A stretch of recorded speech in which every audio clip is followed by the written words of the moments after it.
Hi everyone, I'm Miss Katie from Rockland Public Library and happy Poetry Month. Today we're going to be celebrating Poetry Month by reading a few poems from A Light in the Attic by Shel Silverstein.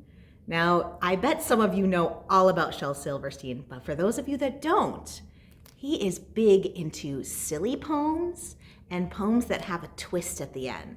So let's see what kind of twists we can find in today's poems. Oh, what do we have here? Policeman, policeman, help me please. Someone went and stole my knees. I chased them down, but I suspect my feet and legs just won't connect. Signals. When the light turns green, you go. When the light turns red, you stop. That makes sense. But what do you do when the light turns blue with orange and lavender spots? Here's one that Mainers definitely understand. Here comes summer, chirping robins, budding rose. Here comes summer, gentle showers, summer clothes. Here comes summer, whoosh, shiver, there it goes. Oh, no more summer. Backward Bill, he rides like the wind, don't know where he's going, but he sees where he's been. His spurs, they go, neigh. His horse, it goes, clang. And his six gun goes, gnab, it never goes bang. Can you take a look at these words? So gnab is G-N-A-B. It never goes bang, B-A-N-G. So gnab is bang spelled backward. His six gun goes gnab, it never goes bang. Backward Bill's got a backward pup. They eat their supper when the sun comes up. And he's got a wife named Backward Lil. She's my own true hate, says Backward Bill. Backward Bill wears his hat on his toes, and he puts on his underwear over his clothes. And after every payday, he pays his boss and rides off a-smilin' and a-carryin' his hoss. Now, I think if anyone's interested, you should give this one a try to see if you can write a poem like that. Think of all the opposites, maybe just in your daily life when you're getting up and the things that you do around your house. See if you can write a poem about the things you do if they were backwards. The Pirate. Oh, the blithery, blathery pirate. His name, I believe, is Claude. His manner is sullen and irate, and his humor is vulgar and broad. He has often been known to imprison his friends in the hold dark and dank, or lash them up high on a mizzen, or force them to stroll down the plank. He will selfishly ask you to dig up some barrels of ill-gotten gold, and if you so much as just hiccup, he'll leave you to fill up the hole. He may cast you adrift on a rowboat. He has no reaction to tears.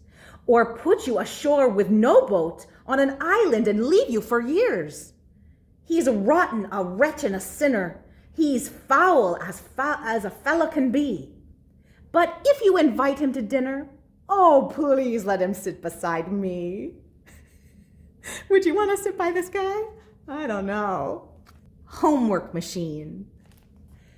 Homework machine, oh, the homework machine, most perfect contraption that's ever been seen. Put in your homework, then drop in a dime. Snap on the switch, and in 10 seconds' time, your homework comes out quick and clean as can be. Here it is, 9 plus 4. The answer is 3. 3? Oh, me. I guess it's not as perfect as I thought it would be. Let's see. He put in the numbers. Let's see. 9 plus 4. Let's see if we can figure that out. If we start with the number 9 and then add 4. 9, 10, 11, 12, 13. The answer is 13. But he got 3. That's not right. Let's read the poem again and see. Homework machine, most perfect contraption that's ever been seen. Just put in your homework and drop in a dime. Snap on the switch and in 10 seconds time, your homework comes out quick and clean as can be. Here it is, 9 plus 4. The answer is 3. 3? Oh me, that is not as perfect as I thought it would be. That's not the right answer, machine. Ations. This one has a lot of big words in it, so maybe some of us will learn new words today. If we meet and say hi, that's a salutation. If you ask me how I feel, that's consideration.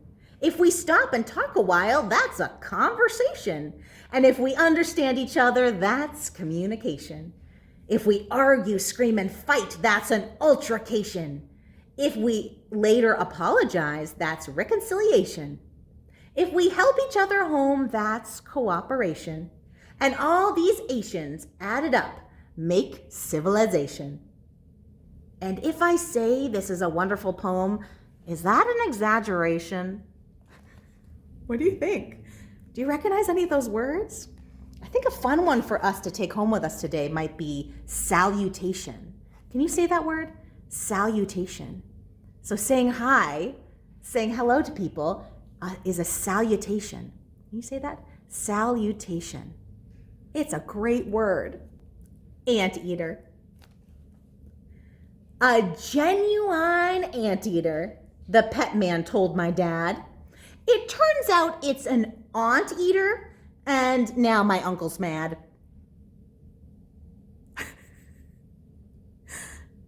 Should we read that one again? A genuine anteater, the pet man told my dad. It turns out it's an aunt-eater, and now my uncle's mad. What happened to the aunt? Did she get eaten? I think so. A light in the attic. There's a light on in the attic, though the house is dark and shuttered. I can see a flicker and flutter, and I know what it's about. There's a light on in the attic. I can see it from the outside, and I know you're on the inside, looking out. Do you see? There's someone there on the inside, looking out. On the inside. I hope you enjoyed hearing some goofy poems from A Light in the Attic by Shel Silverstein. Don't forget to keep celebrating Poetry Month, maybe by reading some more Shel Silverstein, like Mr. Smeds and Mr. Spats. Mr. Spats had 21 hats, and none of them were the same. Mr. Smeds had 21 heads and only one hat to his name. Now, when Mr. Smeds met Mr. Spats, they talked of the buying and selling of hats, and Mr. Spats bought Mr. Smeds' hats. Did you ever hear anything crazier than that? I hope you enjoy some goofy poems this month and maybe even write some of your own. Happy Poetry Month, everyone. Bye-bye.